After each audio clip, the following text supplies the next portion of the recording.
It's literally as simple as, okay, cool, let me buy a plane ticket and see what opportunities is waiting for me back home in Africa. Like they want to do it. You know, but the problem is they've been brainwashed to an extent to where Africa is just almost not even an option. Like you mentioned Africa in the hood, niggas will start shaking.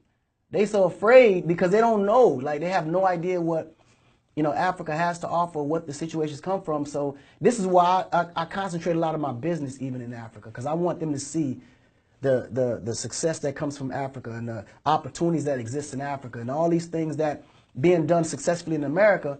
Africa's wide open to build a platform like that for yourself without no competition. Matter of fact, you will get not only support, but you'll also get, you know, investors that will come on board. Like Africa has, man, it's probably not only rich in resources, but even rich in capital. It just, because there's no infrastructure system, there's no money count, because these guys carry cash. Majority of my shows, I got more money in Africa just from concerts and music related stuff than I've got in all of the world put together. If I added all the money I made in the United States, in Europe, in China, in Asia, all in one, in India, all that, and added one pot compared to the amount of money that I made in Africa, Africa will probably triple that. And a lot of people don't even know. Wow. Do you think they'll accept all blacks back? Hell yeah. Like, man, listen. That's one of the biggest misconceptions. You know, Africans don't like African Americans, or black people in America, when they go to Africa, they get treated like, you know, they trash. No one. Like they not that's one of them. Completely not true. Every African American I know that came from America and created a business in Africa were millionaires within 2 years.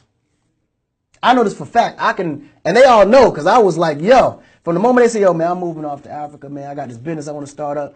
I guarantee you 2 years when I came back, they was multi-successful in there, making multi-million dollars. And I couldn't believe it. Because the thing is, it's so much opportunity. It's so much opportunity. And half the stuff that work in the U.S.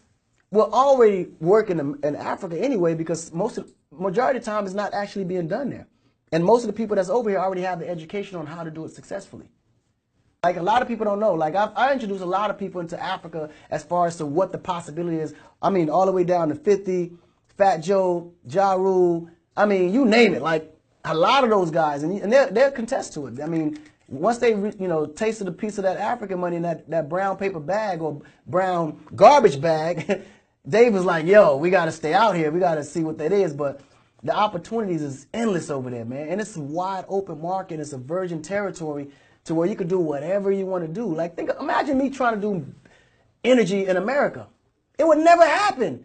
You got Con Edison over here. You got Georgia Power over here. You got Shell. You got Chevron. They would never let me into the business, ever.